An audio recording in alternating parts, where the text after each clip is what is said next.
Hello and welcome to the Tennessee Informer. Thank you for being with us. There's something most of us rarely think about, the system that provides our food. Less than 100 years ago, most Americans, especially in rural communities, grew, raised, or preserved what they ate. They were self-sufficient, they canned vegetables, smoked meat, hunted and fished to survive.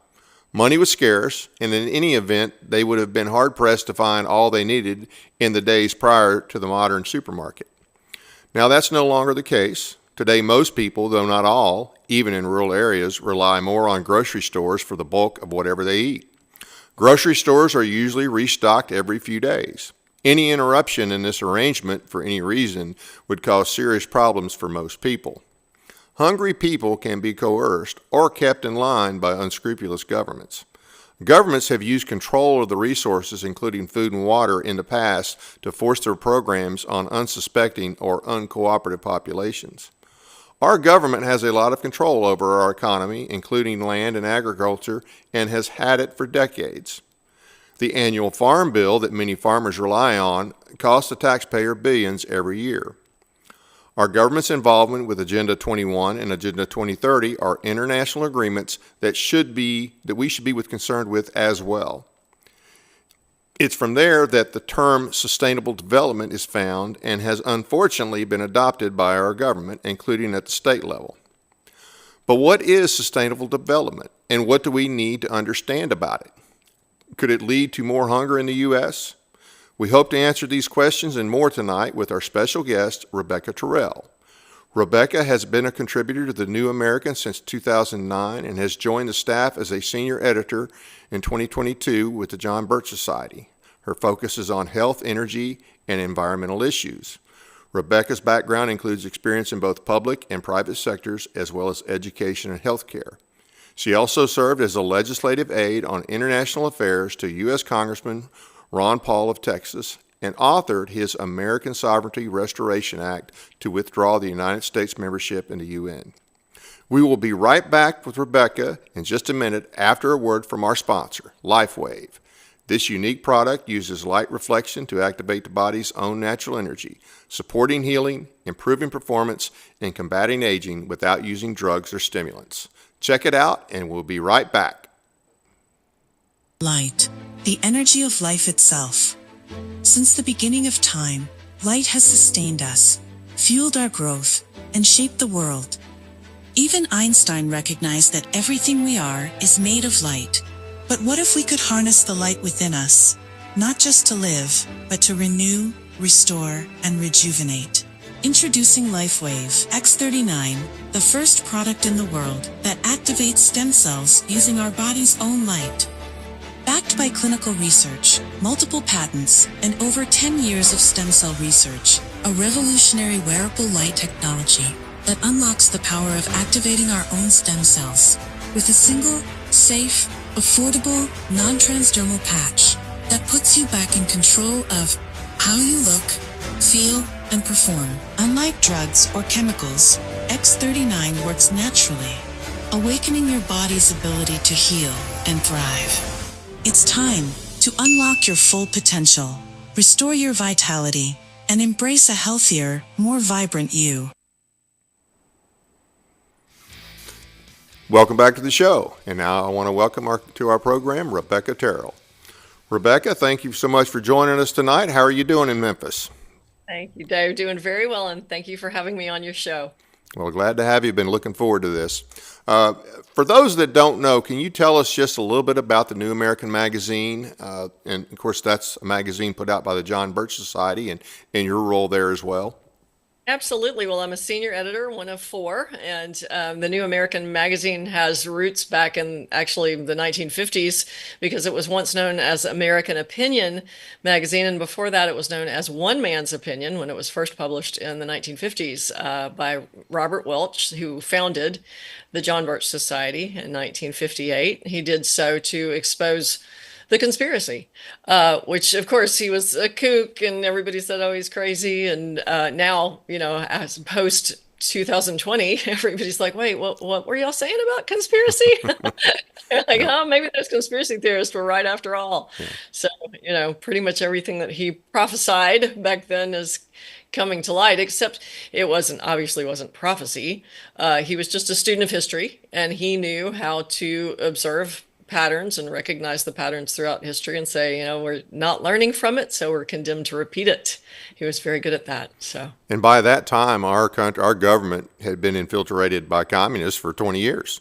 I mean, going back to the FDR administration. Yeah, actually, we know from the book Reds in America by R.M. Whitney, there was a raid on the Communist Party USA convention in Michigan in 1920, was it 22, I think?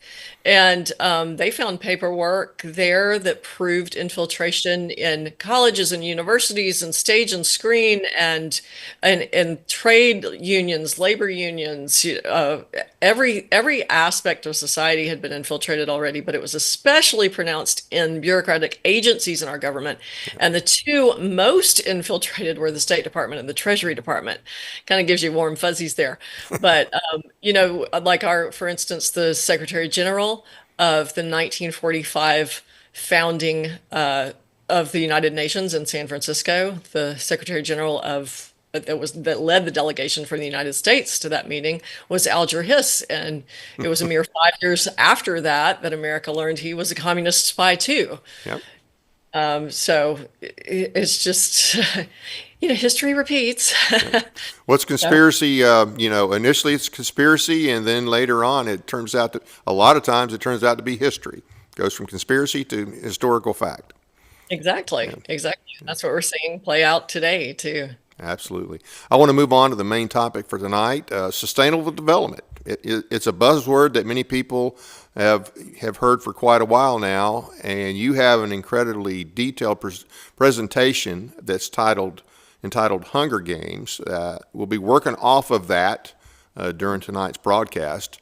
So there's a lot of good information there. We're not necessarily going to hit every slide, but it's a good guideline, and people need to see this.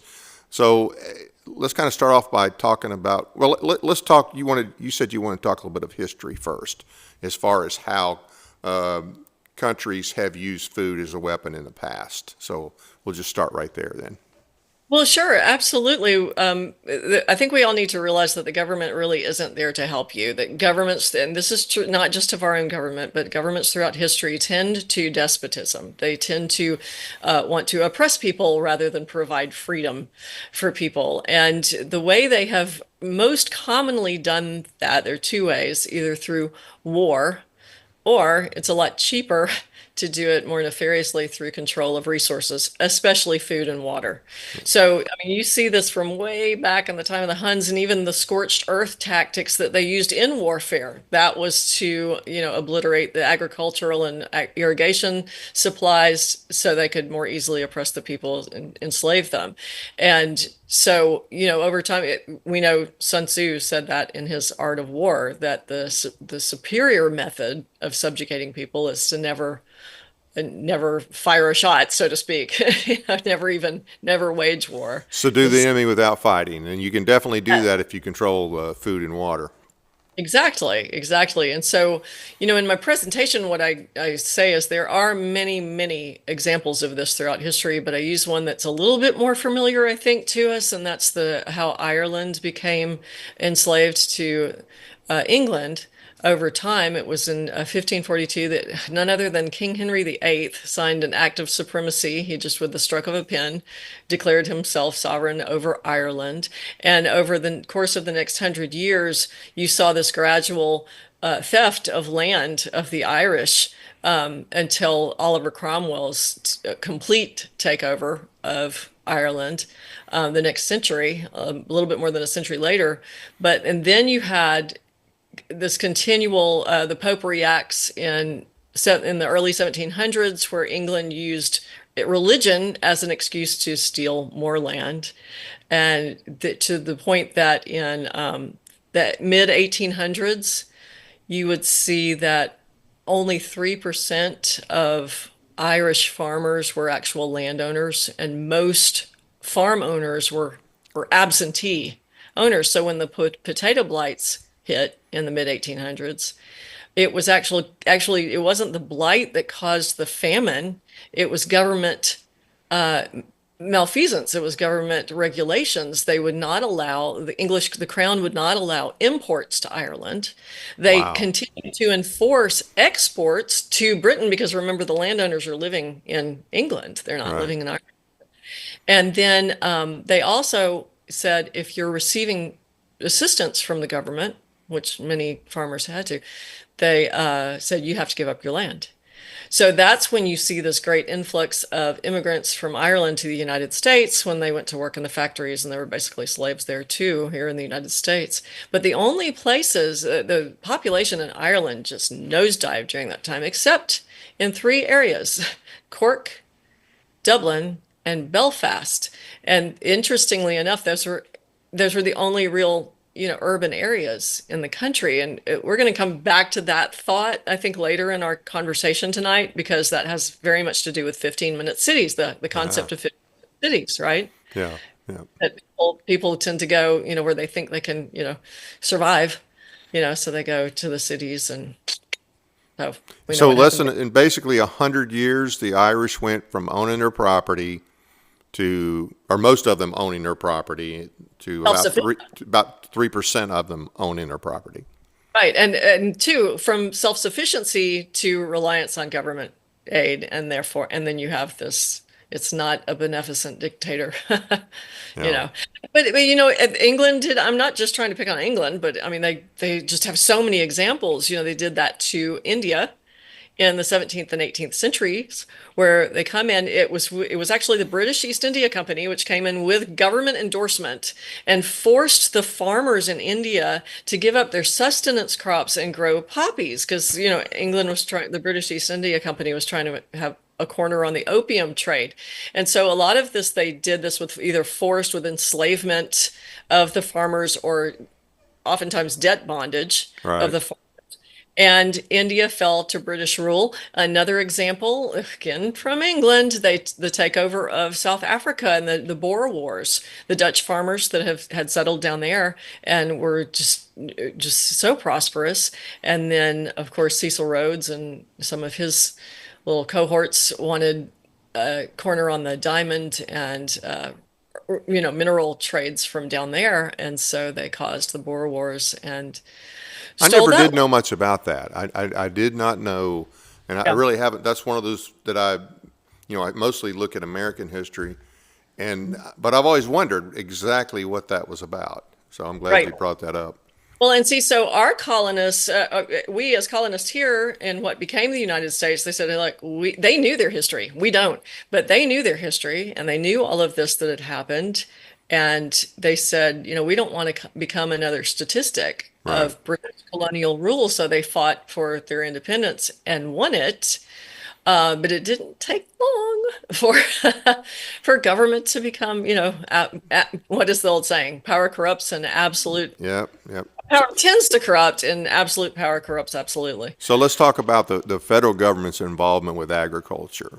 How and when did all that start? Well, for the first about, 50 or so years, or a little bit more, our government was pretty much free of any federal encroachment. There were only until 1849, there were only five major departments and maybe nine agencies, and they would be things like the General Land Office, which was just trying to encourage westward expansion by managing the lands of the Louisiana Purchase, and all that kind of stuff. But then in 1849, welcome the Department of the Interior. Now it took over what had been the General Land Office, which had been doing just fine since 1812. And instead of managing the lands, holdings, it was managing resources on those lands. Okay. Big difference. So you're talking forest, you're talking waterways, you're talking minerals. And all of a sudden, the government is managing those resources and land use, and how land use impacts. You're thinking, really? 1849? That's crazy. And then enter the first Republican administration, Abraham Lincoln. He just opened the floodgates. He really was the one who founded our fourth branch of government, the bureaucracy. He founded the United States Department of Agriculture in 1862, and that the bill that he signed, signing that into law, said that it was to manage agriculture, aquaculture, human nutrition in the broadest sense of those terms, and that's You actually a know, that really surprised me. I never did. I've never read about the. I mean, I've seen it. Okay, U.S. Department of Agriculture created, but all those things you just mentioned, I would have never imagined it being that detailed because you mentioned nutrition. So I would have thought, okay, yeah, they're going to control the land, and maybe they're going to control the water, and they're going to use certain resources for but down to nutrition, because that now you're talking control over individuals. exactly. And it is shocking to read those old papers and realize this started a long time ago. And they were just taking the cues from the age-old tyrant's playbook, of control people by controlling the resources. So, but he also signed into law the Morrill Land Grant College Act, which, our agricultural extension universities began back then. And soon they would supply the federal government with an army of economists to justify all of this federal encroachment. And he signed the Homestead Act, which was supposed to encourage westward expansion. Government had already been doing that for a long time. So, but what it actually did was it allowed his wealthy, cohorts to exploit it and grab up a lot of that land for themselves. So, the little guy is always kind of left in the dust in all of this. And then, of course, the second Confiscation Act was in 1862. It followed the previous year's first Confiscation Act, and that was to punish all of us Confederates for trying to stand up for states' rights. So talk about the second. Well, now the first Confiscation Act, did that really, was that really in effect long term? Well, it effectively robbed all of these things were land grabs. Okay. So, long term, short term, well, if somebody loses their land, that's long term for them. Right, right, right. Well, I mean, I knew that they'd made these promises that they were going to give the freed slaves, 40 acres and a mule, but I don't know that that necessarily happened, because I think there was actually some pushback. But All right. I'm not really familiar, and I should be, with either one of these acts. So let's hit those on those a little bit. Now, were both of those were both focused on the South? Oh, yes, absolutely. Those were to the southern the states that had seceded from the Union. But you have to remember too that okay, those were kind of yes, those were intended as more short term, and it was the Reconstruction period that was going to be the long term. And Right. Lincoln actually did. I have to say, I'm not a Lincoln fan, but I do have to say he kind of pushed back against Reconstruction, and of course he got a bullet to the head because of that. So we can go into that too if you want Yeah. to. But That's that's all. probably a separate show, but I will say Yeah, that I've always wondered, how right. that came about, and the fact that the more I've studied, the more I realize, okay, the radical Republicans really wanted to punish the South. And to Lincoln's credit, I mean, he punished the South enough during the war. I think he did want to reconcile pretty Right. quick. And I think he did, and I think that that's the reason anybody who's listening right now who wants to look into this further, all you need look no further than a man named Edwin M. Stanton, and he was the orchestrator of the war. He was kind of Lincoln's handler. I will tell you that Lincoln did offer command of the Union forces to one of the Carbonari, Giuseppe Garibaldi, and John Wilkes Booth, the assassin, Lincoln's assassin, was also a member of the Carbonari. So look into that if you want that story, but we can come back on can another you day. give a quickie on that? The Carbonari was the militant Italian arm of the Illuminati, founded by Adam Weishaupt in 1776, May 1st, 1776. The little uh, uh, pyramid on the back of the dollar bill. But Giuseppe Mazzini, not Giuseppe Garibaldi, Giuseppe Mazzini took over the Illuminati when Adam Weishaupt died. Now people will say, "Oh, the Illuminati dissolved. It is no more." Well, it has a million. Illuminati is just one head on the hydra of, you can say Carbonari, Mason, Jacobin, democratic societies, communism, a lot of different names, but it's all the same organism. But this guy that Lincoln wanted to put in charge of the armies, because I've read about that before, he was an Italian mobster, essentially, right? Yes, he was. And the reason he turned Lincoln down, he said, "No, I want to spill the Pope's blood." He was after the Pope. So he actually put the Vatican under siege at one point. So Wow. Okay. yeah, that's a pretty big, but of course that's getting a little off our topic Yeah, tonight. But yeah. yeah, that's we could go down a big rabbit hole there. Okay. So but anyway, I mean, just to go back to just from the Abraham Lincoln administration on, so you have, and we're going to get to Franklin Delano Roosevelt because, of course, his administration was absolutely disastrous, especially for agriculture. Yeah. But even before that, it's the slow and not so slow march you have after the Lincoln administration. Right. You had 19 more federal agencies started before the turn of the century, and then 25 more started before FDR. So you have, and they're taking over commerce, and they're taking over education and our currency, and all of this, that it's just, hacking away at all sides of the great tree of liberty. And so, like, for instance, you have the 1887, the Interstate Commerce Commission, which came about because, of course, the government wanted to protect all of us little guys from big railroads taking advantage of us and charging us too much for our tickets and our transportation. And of course, it established monopolies. It did just the opposite, as Right. most federal involvement does. It's doublespeak, right? It's Orwellian doublespeak. And even back then. So now, when once the big railroads got their way with the Interstate Commerce Clause, then trucking came in and kind of undermined railroads. They weren't subject to the same regulations as the railroads were, and all of a sudden the truckers were, stealing business away.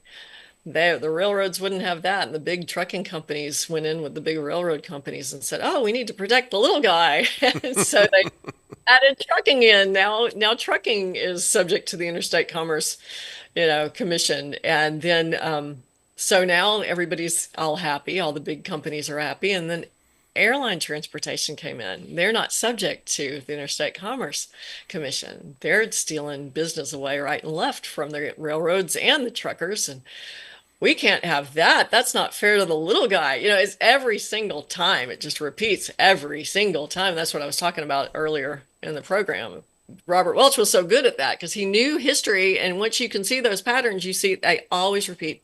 It is history repeating time after time after time. But then, there was World War I.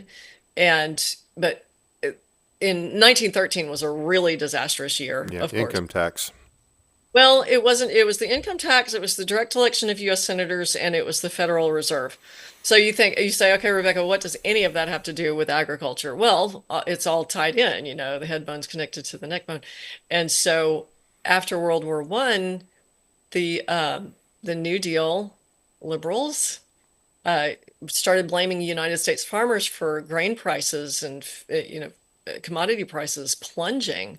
Well, they weren't plunging because of that. They were plunging because the Federal Reserve System, which of course stole our real money, our gold, and replaced it with paper. Right. And bank credit expansion and all this stuff had so devalued the dollar. That was what was driving all the the grain prices through the floor.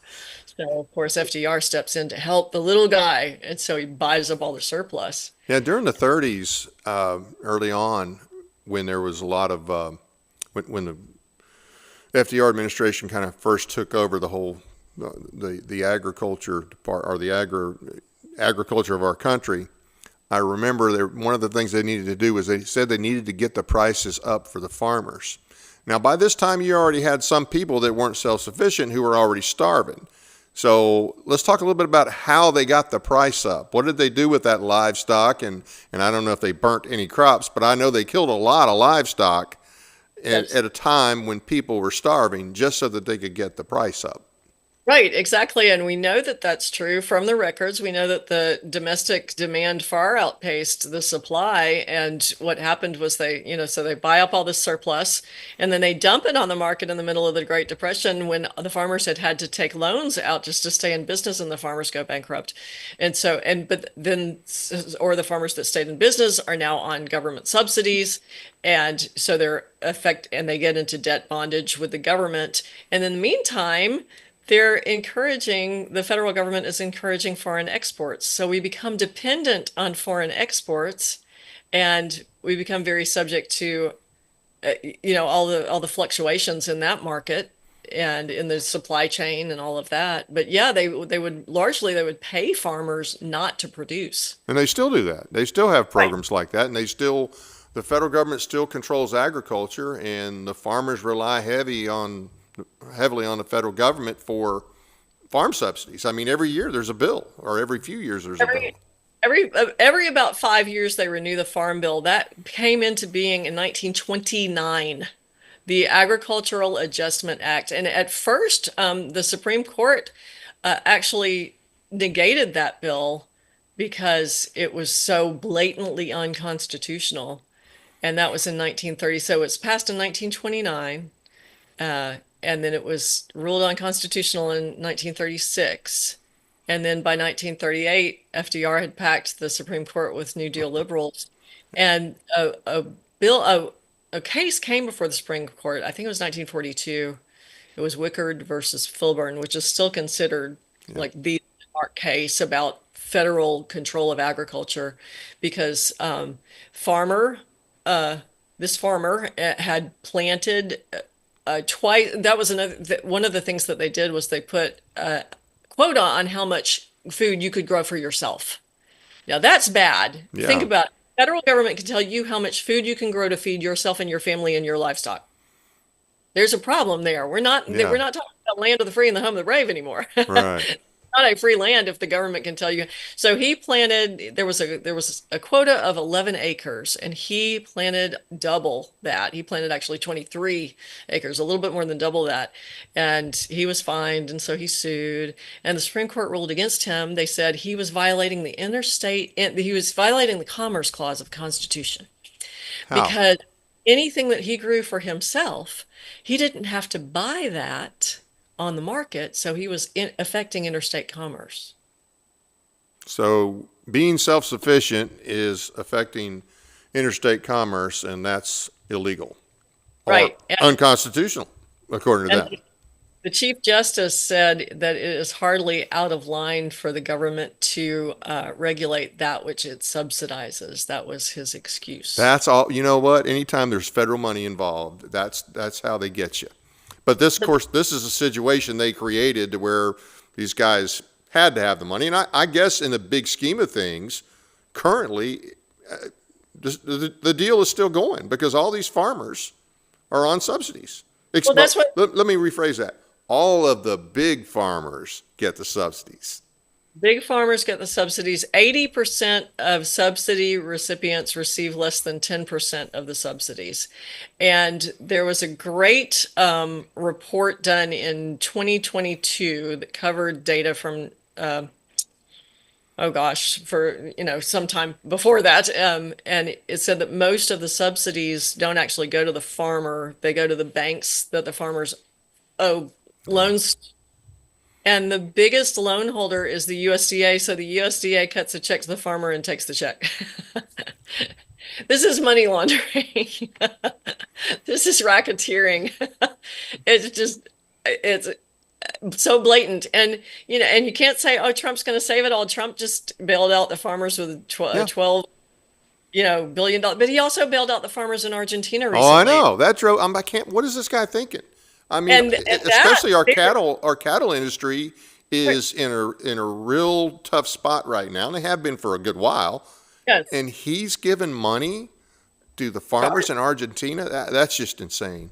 They were direct competitors with our farmers. Yeah. Right.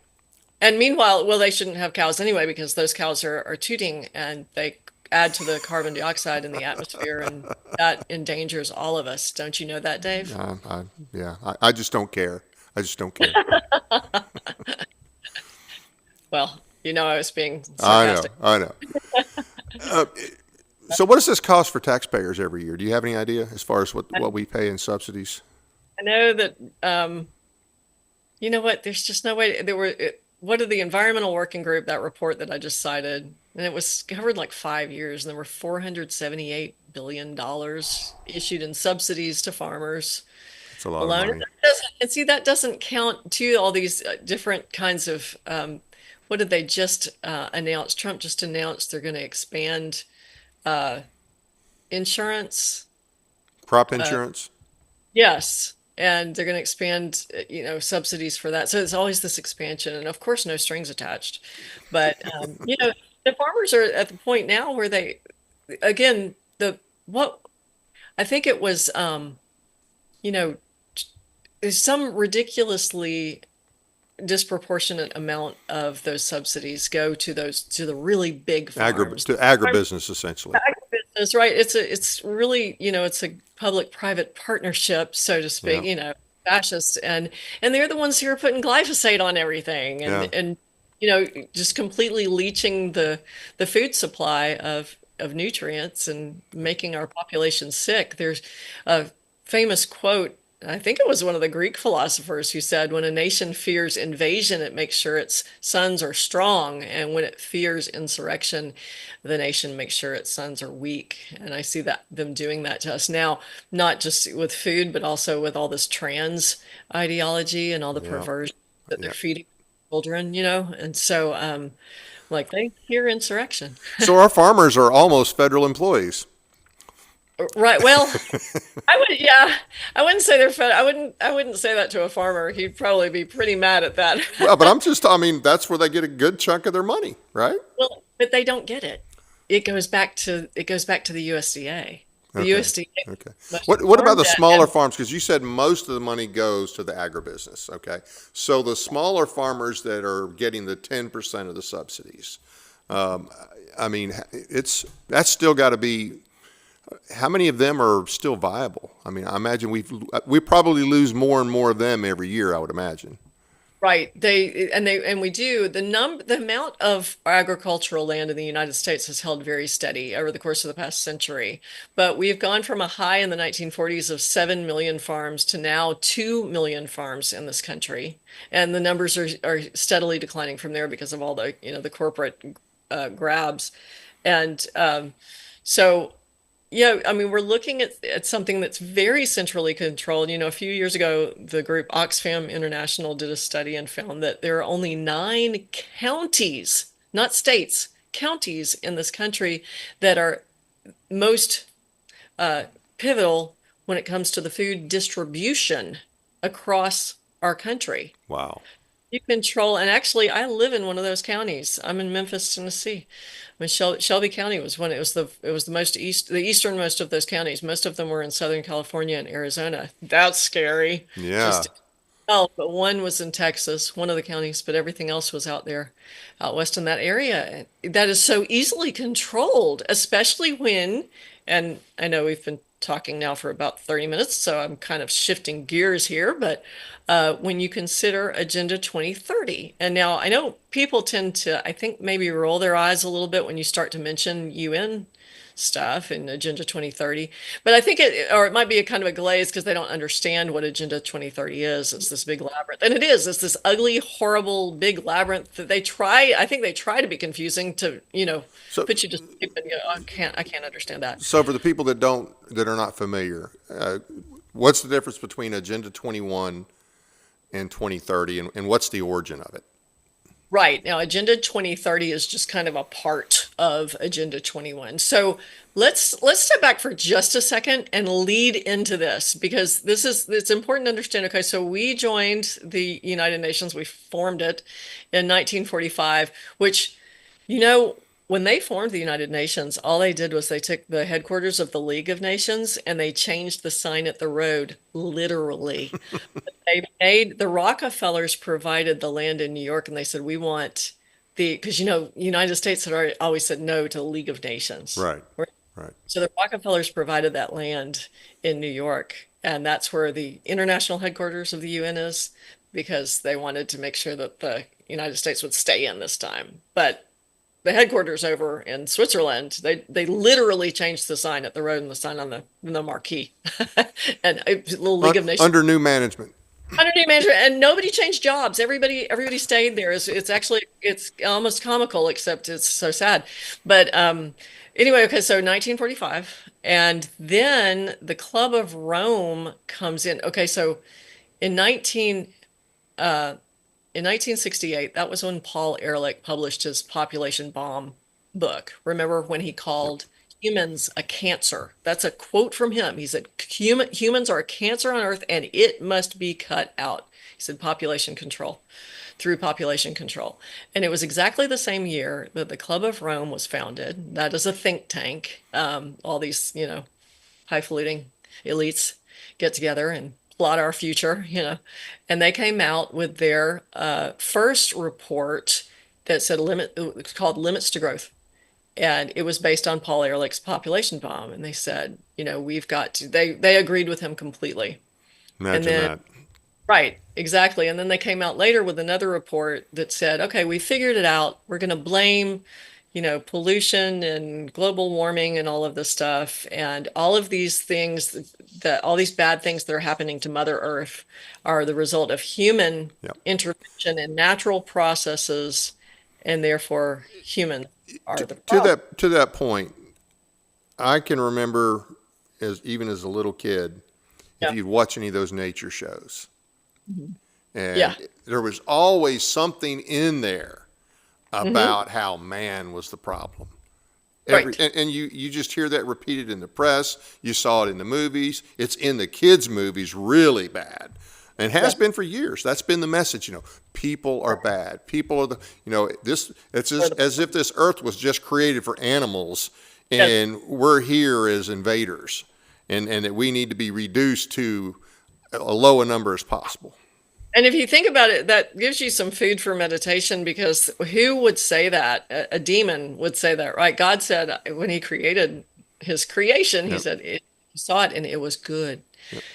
Humans are the problem here. So they're saying that. Well, fewer than 4 months after that second report from the Club of Rome, the UN launched its environment program. Okay. And its head was Maurice Strong, and he was a Club of Rome adherent. And he, published all this about how humans are the problem. Right. In fact, he told a journalist who was writing for West magazine, and it was published in 1990.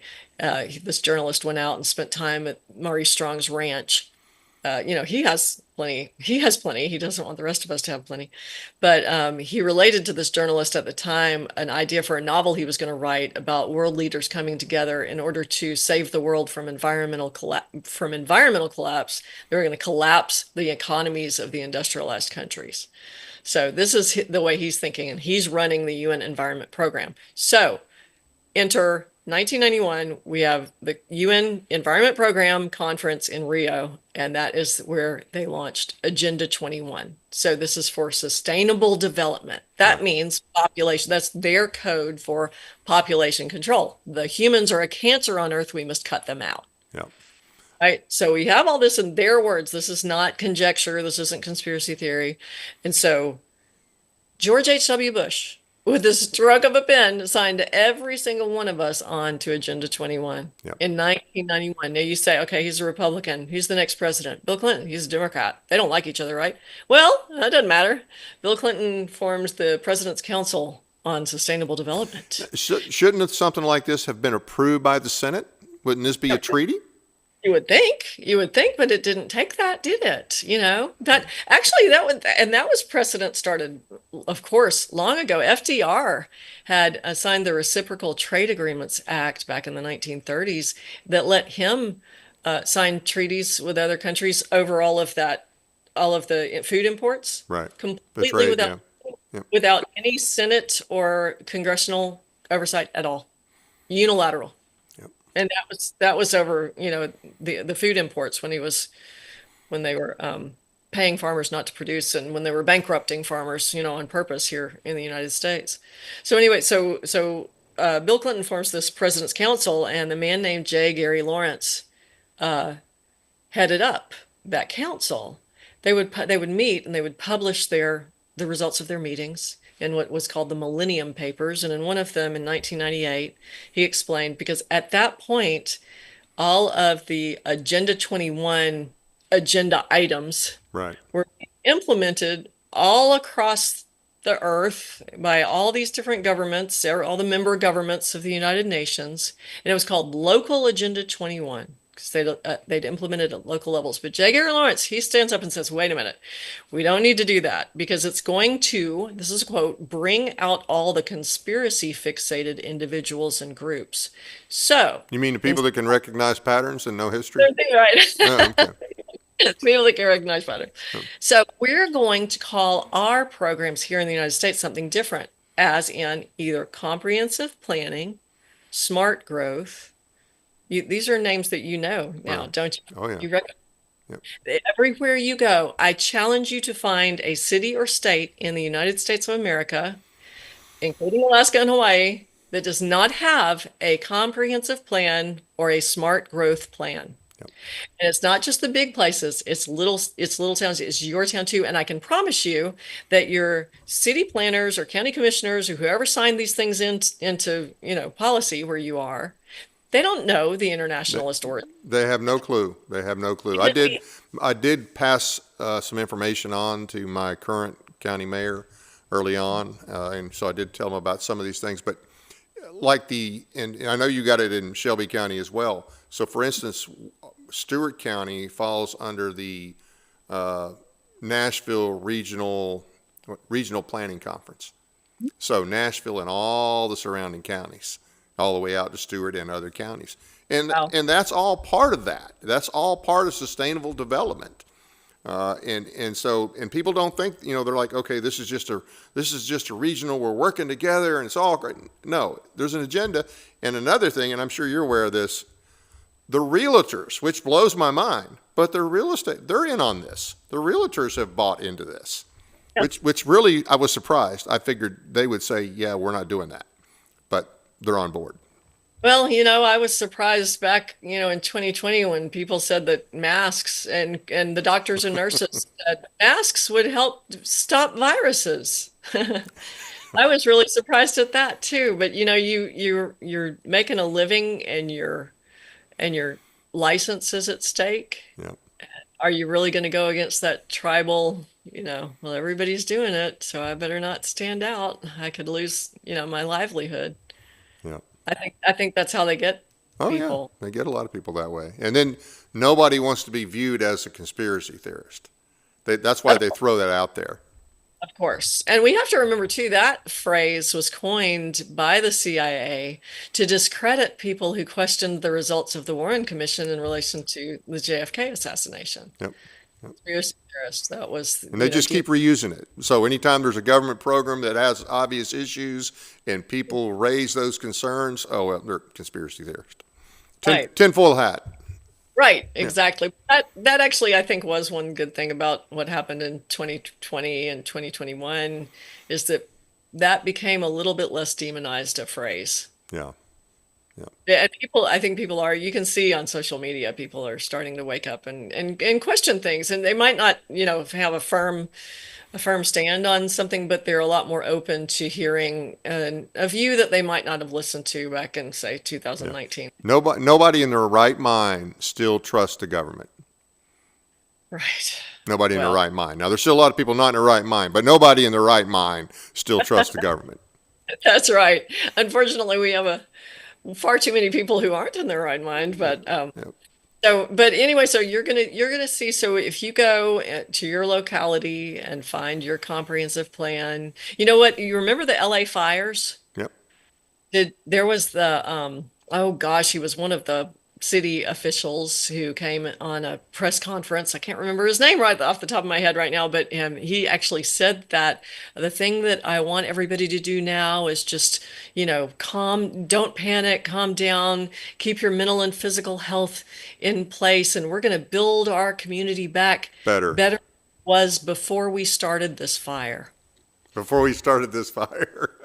We started this fire, and he did not catch his mistake. He didn't correct himself. He didn't act like, oh, I didn't mean start the fire before this fire started. He didn't do anything like that before we started this fire. And if you look at RLA 2040, I think is the name of their comprehensive plan, they already have in clear maps, you can see their 15-minute city zones all around. And by the way, 15-minute city is not a term coined by conspiracy theorists. It was introduced immediately following the 2015 environmental, UN environmental conference. Yep.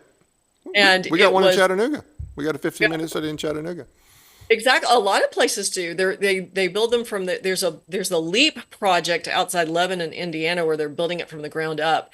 And the LEAP project is funded by the state in coordination with the Indiana Economic Development Commission. Now, you would think that that commission would be headquartered there in Indiana. No, it's got headquarters in Germany and Italy and China and all across the globe. And you can go on the LEAP project website and they brag about this. It's just incredible that anybody, but yeah, there are areas like Oxford, England has 6 demarcated zones, and there are certain times of the day already that you have to have a pass to go out of your zone.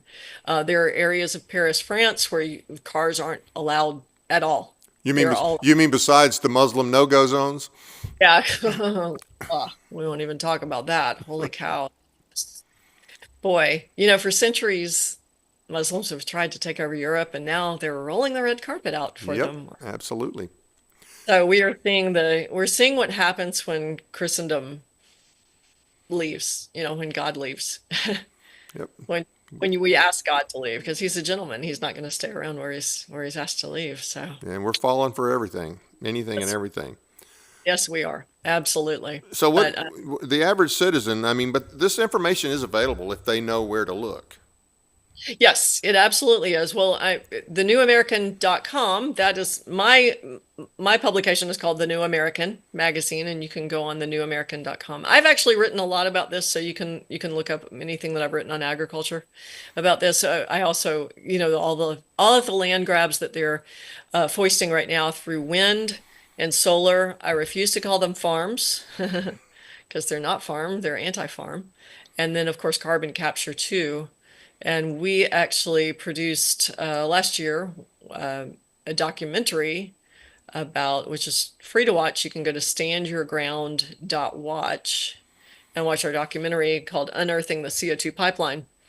And that tells the story of carbon capture and how they're gobbling up farmland. And you would think, well, they're just laying a pipe and then you can just farm over it. No, that's not how it works. So you have to go watch the documentary to find.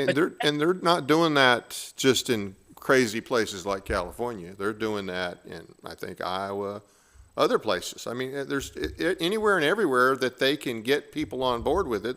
They're doing that. All throughout the Corn Belt, and the poor people in Nebraska, years ago, the farmers signed easements for natural gas pipelines. And you're like, that's great, no problem. But the easements, you have to read the fine print because the easement is in perpetuity. And now that person who owns the company who owns the pipeline can do whatever they want with it. And now that pipeline's being converted into carbon capture pipeline. And people don't understand when there is an accident with a gas pipeline, you can smell it, it's contained, it dissipates carbon dioxide in its supercritical state like that, condensed, running through a pipeline thousands of miles long. There's going to be an accident. And we know there are accidents because we've had them, and people have lives have been in peril. And what carbon dioxide in its supercritical state like that, when it hits the air, it doesn't dissipate. It's heavier than air and it displaces oxygen. So you can't breathe. You're trying to get a breath. You run to your car. An internal combustion engine needs oxygen to run. You can't get away in your car. And the people of Satarsha, Mississippi found out the hard way that is lethal. When did that happen? I remember hearing something about it. But what time frame was that? 2020. 2020. So, and this whole thing about carbon capture, that, carbon dioxide is, that's bad. But that's a naturally occurring process. It is. And it's especially hypocritical because in the process, throughout the Midwest, throughout the Corn Belt, where they're trying to put in all these thousands of miles of carbon capture pipeline, they say, oh, we've got to reduce the atmospheric carbon dioxide. This is biologic. This is a cyclical process of carbon dioxide. The corn plants take up the carbon dioxide from the atmosphere. That's their food, Right. right? So when the corn is converted into ethanol in these ethanol plants, the carbon dioxide that the corn took up goes back to the atmosphere. It's a net zero. Right. You're not raising atmospheric carbon dioxide because it goes back into the atmosphere, and the new corn plants are taking it back up again as food. What do they pipe into greenhouses to make the plants grow? Carbon dioxide. But also, what is in your fire extinguisher underneath your kitchen sink? Carbon dioxide, because it displaces oxygen. Right. That's what fire out, right? And that's what happens when you've got this giant fire extinguisher and that heavy air, that carbon dioxide, even though it is in its gaseous state very suddenly, it still acts like a fluid and it follows the contours of the ground. And when a carbon capture pipeline outside Satarsha, Mississippi, exploded in 2020, it flowed right down into the town and people started dropping. Wow. And the emergency crews didn't know what to do. They'd never experienced anything like that before because they were going in to try to help people and their cars died. Their emergency vehicles died. Because again, internal combustion engines, and you'll say, "Oh, well, you need to go electric cars." Well, kaboom! Oh yeah, when you have a fire with those, good luck putting the fire out on those. You're gonna those batteries are gonna burn you up. The lithium batteries, yeah. So Well, now, and we wouldn't have any of those anyway. We wouldn't have solar, we wouldn't have wind, we wouldn't have any of this without government subsidies anyway. That Warren Buffett even said that. He said we wouldn't put them in if it weren't for the subsidies. It wouldn't be worth it. yeah, and I think Trump has cut those, but I'm not positive. I'm not positive that all of it has been cut out. He's cut a lot of green hydrogen projects, but he hasn't cut blue hydrogen projects because they're in Republican states.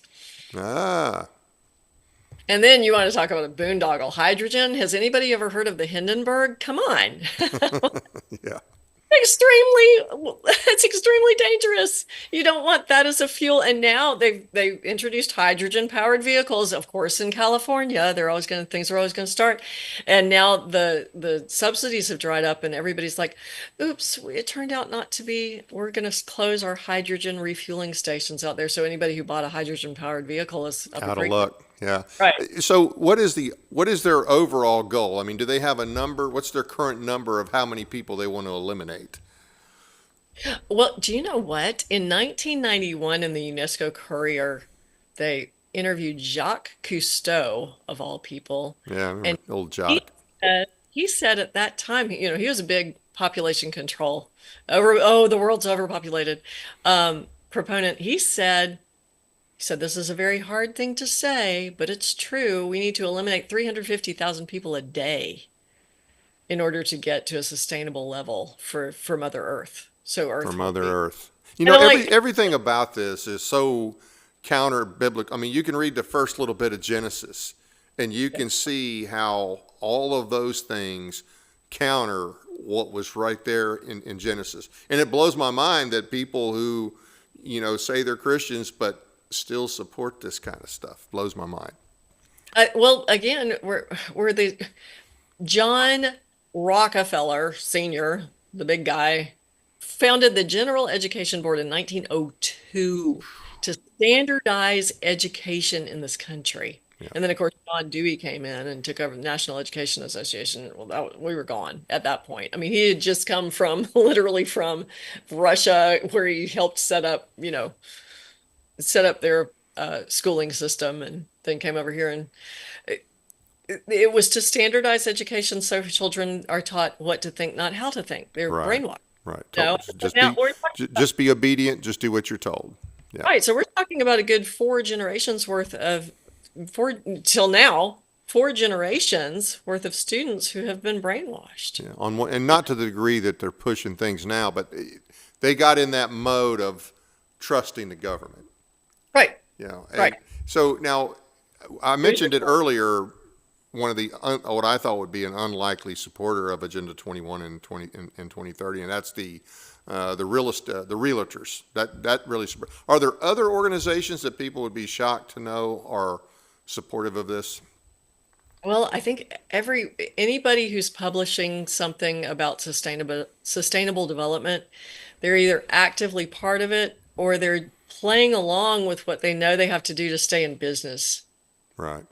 No. You mentioned it earlier, the sustainable development, and you said that, well, when I hear it, I think basically socialist doctrine, because this is just communism camouflaged as environmentalism, correct? I mean, is that pretty accurate? Yes. You can call it communism, you can call it socialism, you can call it fascism. They have a lot, like I said before, they have a lot of different names, but it's all different heads on the same hydra. So how far along are they in accomplishing their goals? Oh, well, I think there was a quote from a now deceased man named John Senior. His last name was Senior, and he was talking about all of this, the demise of Christendom. And he said that the church, he said this about the church, but you could also say society, has never looked so much like Christ as when it was broken and betrayed from within. And that's what we see here. We see our leaders, all betraying us handing us over to the UN, to the hands of the plotters, who want us dead, who want to see us dead and want to replace us with machines. They've been planning this transhumanism for years and years, and it sounds like complete science fiction. Is that part of Agenda 21? I think that it's not actually named in Agenda 21. It's not actually named as part of the 17 Sustainable Development Goals. Right. The gender, they do talk about, you have to respect gender, everybody's equal and all this stuff. And so you have to respect whatever anybody wants to say that they are, if they're a furry or if they're a boy is a girl and a girl is a boy. And of course, they support abortion. That's part of. Right. They put Absolutely. that under reproductive health or women's rights, and it's one of the part of their 17 sustainable goals. And you have to remember too, the Rockefellers and all of those big money, Morgan, J.P. Morgan and Carnegie and all of those people were always funding all of Margaret Sanger and the International Planned Parenthood and all of her progenitors, which came from the Fabians mostly, H.G. Wells and Havelock Ellis, that perverted, sexologist. And he actually coined the term transgender or gender fluidity, I think was what he called it, gender fluidity. And that was back in the late 1800s, early 1900s. Wow.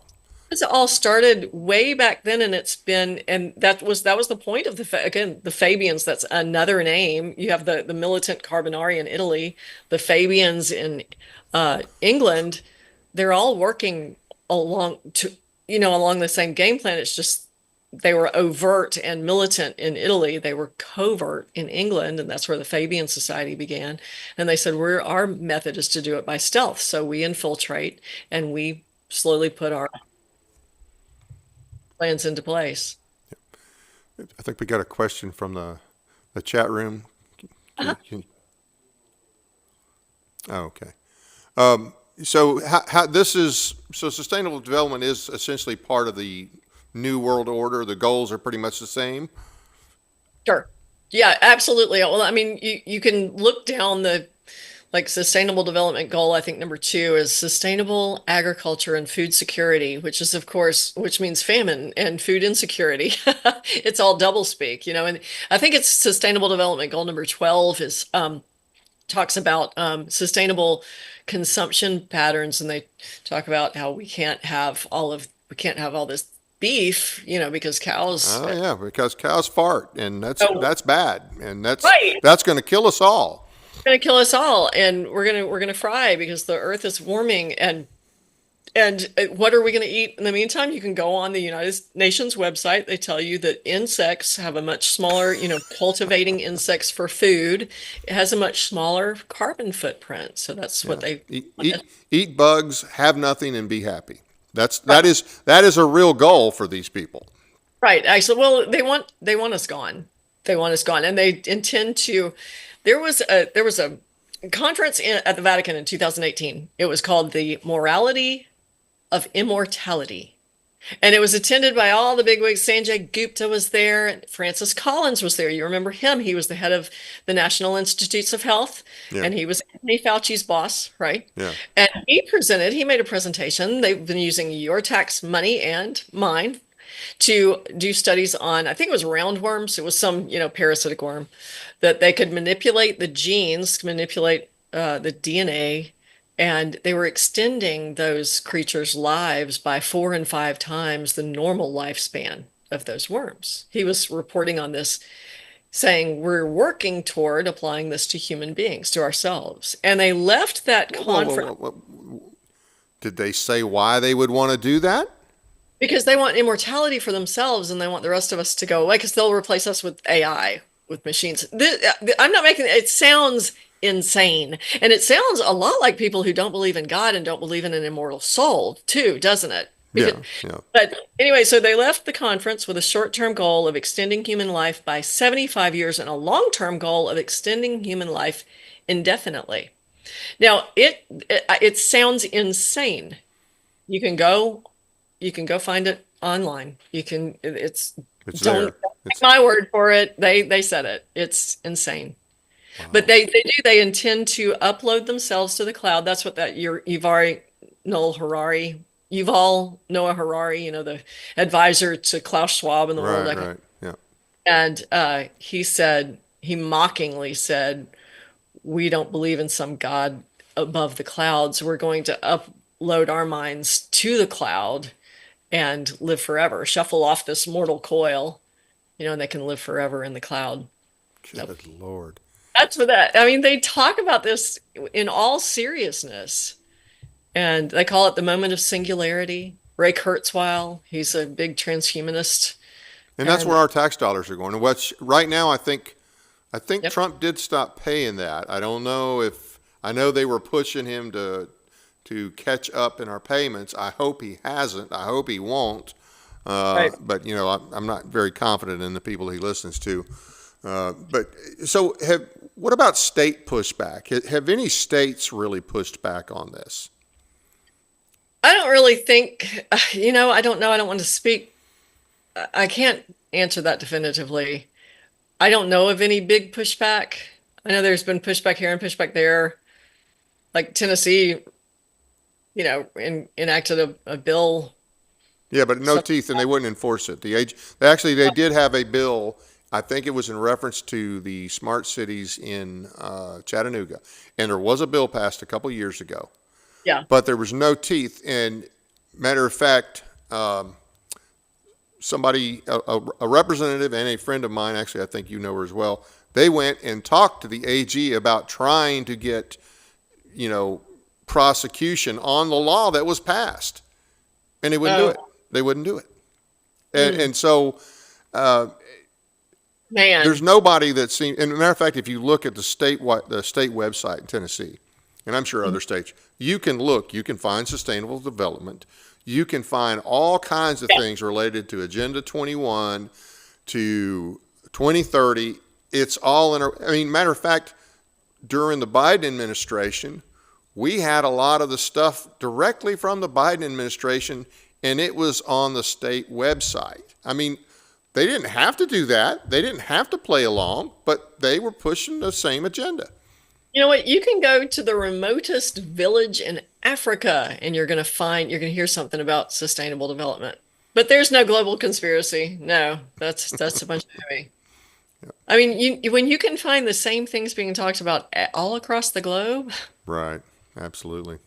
planning going on here, and well, So So- and look at what Trump's doing right now, and with the Strait of Hormuz, and that all of everything that's going on in about fertilizer. We've heard. yes, yeah. I'm glad you brought that up because I guess we're going to be hurting if this continues for the fertilizer. Not so much for us for the fuel, even though our prices are going up. I don't quite understand that.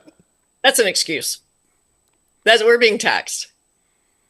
They're using the Strait of Hormuz as an excuse to raise our gas price. Oh, okay. Well, that's believable. But Think about it. The fertilizer issue. Talk about that a little bit, and that could be a problem for us pretty quick because this is planting season already.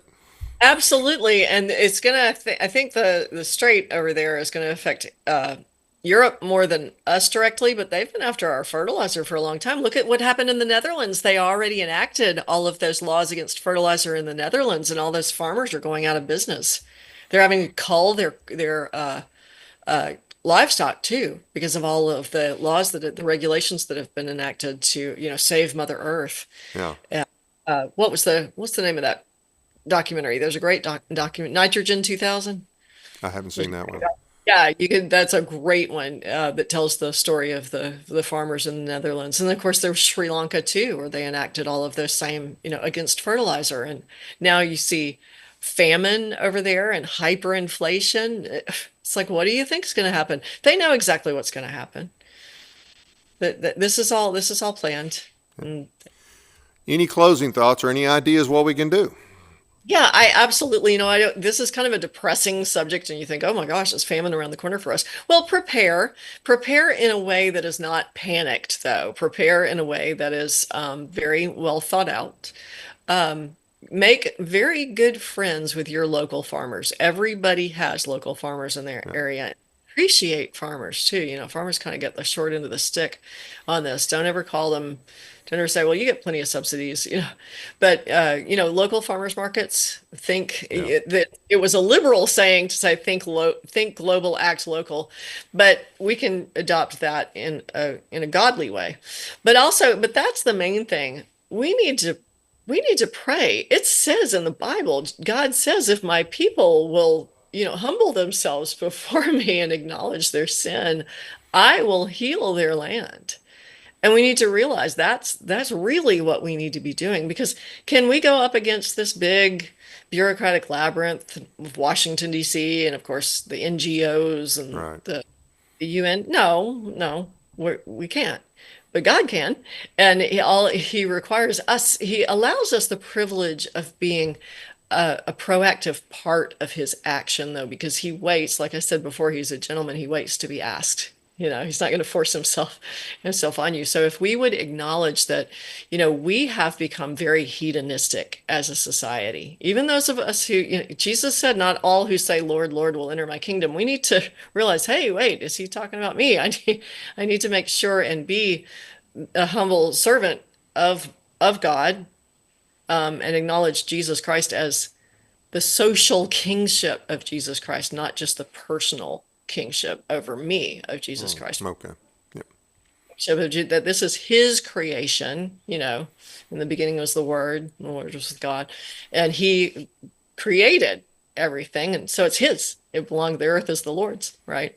And we need to realize that, and pray as if it's all up to God, and work as if it's all up to us, just like that old saying goes. So And don't lose heart. Don't lose heart. and your website again? Yes, it's the newamerican.com. Okay, we'll pop that up there. Do you have any upcoming events? I know you spoke in at a group in Memphis not long ago. Do you have any other events that you want to let the public know about? Yeah, I don't have anything scheduled right now. I don't think I'd actually have to look, because now that I'm saying that, I might have something tomorrow and I've forgotten all about it. That's the way the old brain works these If days. somebody wanted you to come and speak, they can contact you on the website from your.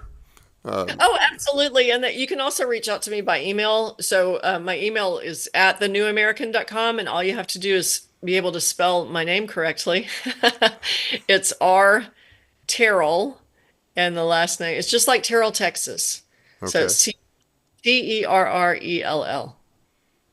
So Exactly right. R, Yeah. R is for Rebecca, and then Terrell at thenewamerican.com. So the New American is all one word without any dots or dashes, but except for the dot before the com.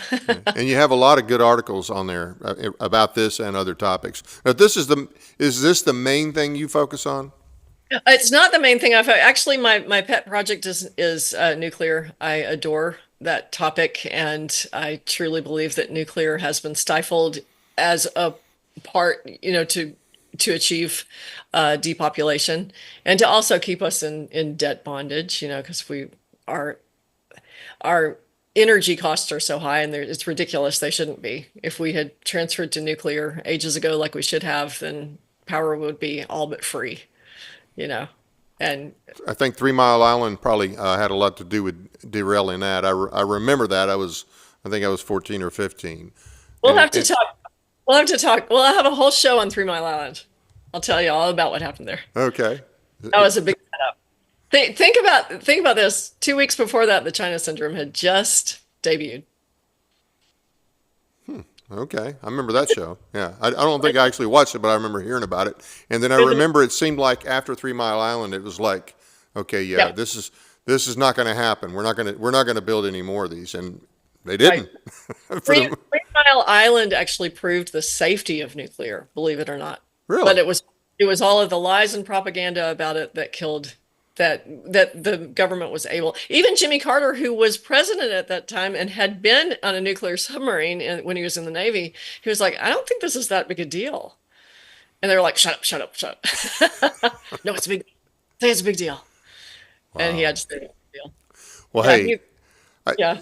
thanks so much for coming on. Enjoyed having you. Definitely have you back. I think we could probably go down a lot of good rabbit holes. You Oh seem yeah. to you seem to know where a lot of the rabbits go. So we'll get you back on in the not too distant future and talk about some other things.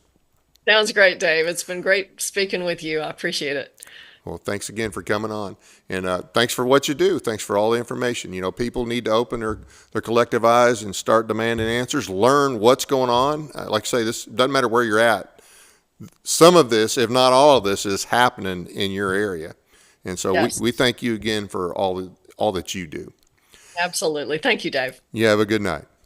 You too. And now it's time for the Informer Report.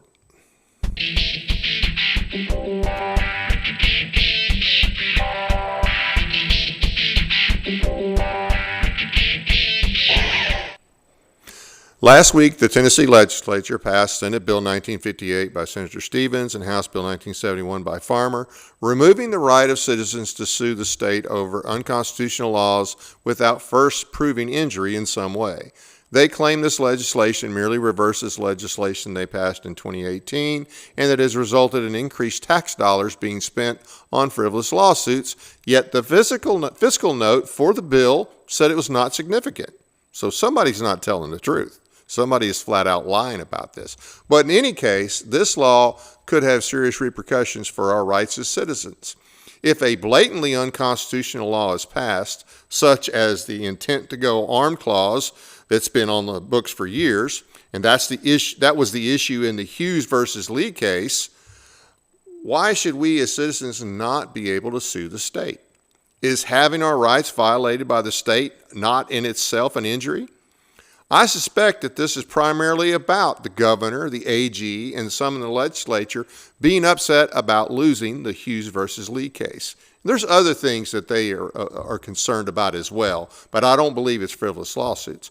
Speaking of gun rights, what if the legislature passes blatantly unconstitutional legislation not having anything to do with guns, but clearly unconstitutional? You as a gun owner, if you violate that law, that could negatively impact your right to own or carry a gun. Or out of fear of losing that ability, citizens tolerate more and more unconstitutional laws so as to not lose their ability to carry a firearm.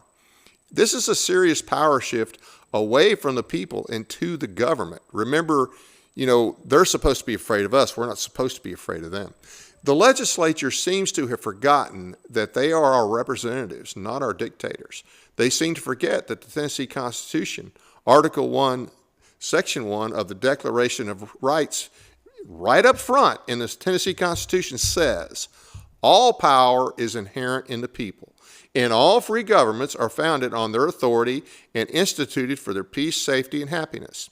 For the advancement of those ends, they have at all times an unalienable and indefeasible right to alter, reform, or abolish the government in such manner as they think proper.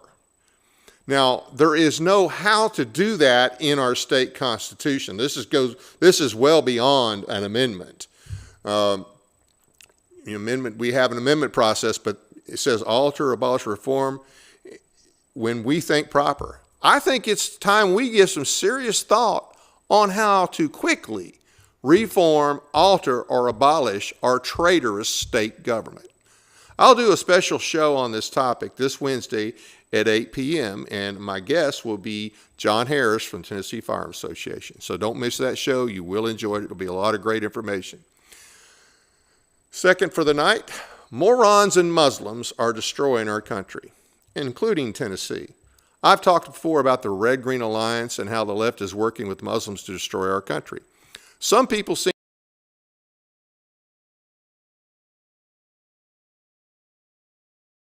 for taking over our country. A recent Facebook post by Dennis Michael Lynch highlighted the fact that this past April 1st, April Fool's Day, was Muslim Day on the Hill at the Tennessee State Legislature. Now, this has been going on for several years. It's not a new problem. It's an old problem. The Muslims are very well organized in Tennessee. AMAC, the American Muslim Action Council, I think it is, the organization mentioned in the article has been linked to CARE and other Islamist organizations and individuals. We talk about what's going on in Texas with Epic City, but the guy that's one of the ringleaders for that is Yasser Qadi, and he was very prominent in Memphis for years. Don't doubt that the Islamists have big plans for Memphis as well. As for their overall plans, read the introductory memorandum the explanatory memorandum by the Muslim Brotherhood. It lays out their methods for how to infiltrate and take over America. That's their plan. Federal law enforcement discovered this document well before 9/11, but it's been ignored and all references to the threat of Islam removed from training manuals. Many citizens seem to be catching on that they are not here to assimilate, but to take over and destroy. But not all, and certainly not many in government at any level. We are starting to see a few more, but not near enough. Our state legislature did pass a law several years ago to keep anything but the Tennessee and U.S. Constitution from being recognized in law in Tennessee, and that's a good thing. But overall, they are clueless about how they operate. From everything that I can tell, they still do not recognize the threat. Turk, for instance, the Tennessee Immigrant and Refugee Rights Coalition, that is a lobbyist organization in our legislature, and we have Republicans, some stupid Republicans, that actually listen to Turk. Well, it was founded by a Muslim several years ago, and they work hand in hand with AMAC. Oh, and by the way, there is a group of Afghans buying property in Lawrence County. What could possibly go wrong? That's the Muslim threat. Move in, buy a property, build a mosque, and spread like a cancer from that point.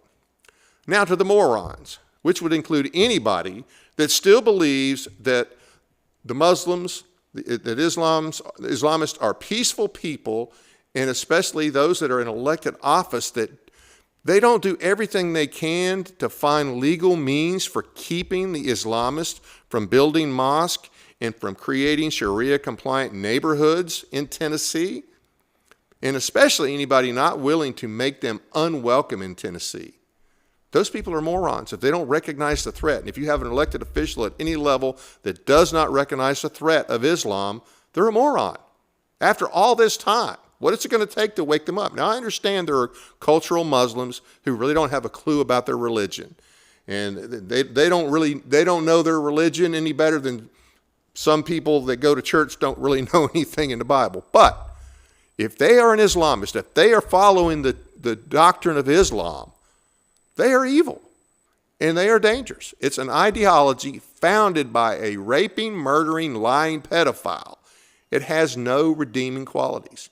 So if your elected official is a friend to Islamists, he or she is a moron or a Democrat, possibly a rhino. In either case, you need a new one. That wraps up this installment. Matter of fact, let me hold right there. I've got to add this. So fortunately, yesterday, the pilots that were shot down in Iran, they were safely recovered. And that's great. You know, we got to pray for our guys over there.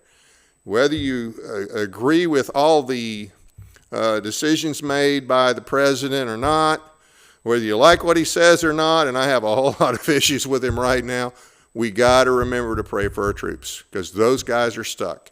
And so, you know, we want to remember them and their families. So pray for them. Anyway, that wraps up this installment of the Informer Report. if you have a news story that you want to alert us to, be sure to send us an email at teeninformer.tv@gmail.com.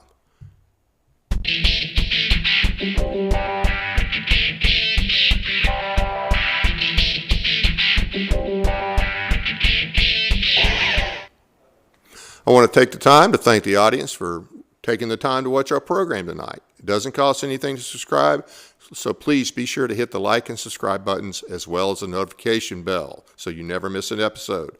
We're 50 subscribers shy of 1,000, so do what you can if you haven't already subscribed, and please share us with your friends and encourage them to subscribe as well. Check out our audio podcast on iHeartRadio, Spotify, and other platforms as well. Sign up for our weekly newsletter at our website, tninformer.com. Find and follow us on Facebook and Twitter. Join us next Monday, April 13th, 7 p.m., when our guest will be William Watkins Jr.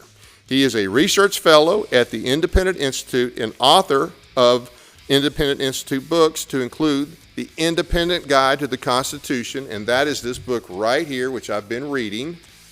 Excellent book. Excellent. There's a lot of constitutional ignorance out there, guys.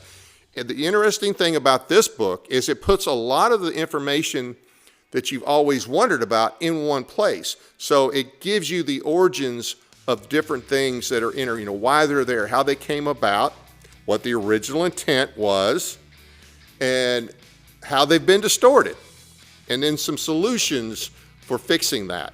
But it breaks down the whole Constitution, absolutely everything. And I have not read it all, but it's an excellent book. We're not going to cover the whole book. I'm going to pick some hot topics to talk about and go over with them. But that's next week. And if you get a chance, get this book. He has some other great books as well. I've read a couple of them. I think they're listed up here. Crossroads for Liberty is another one. Reclaiming the American Revolution. Mr. Watkins is a former law clerk to Judge William B. Traxler, Jr. of the U.S. Court of Appeals for the Fourth Circuit. He is president of the Greenville, South Carolina Lawyers Chapter of the Federalist Society.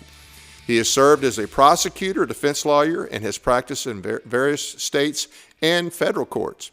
We will discuss his book, as I said, The Independent Guide to the Constitution. And guys, if you get a chance, go out and get this book. Or you can order it online, order it at Amazon. You can order it through Independent Institute as well. But it's got a lot of great information all in one place.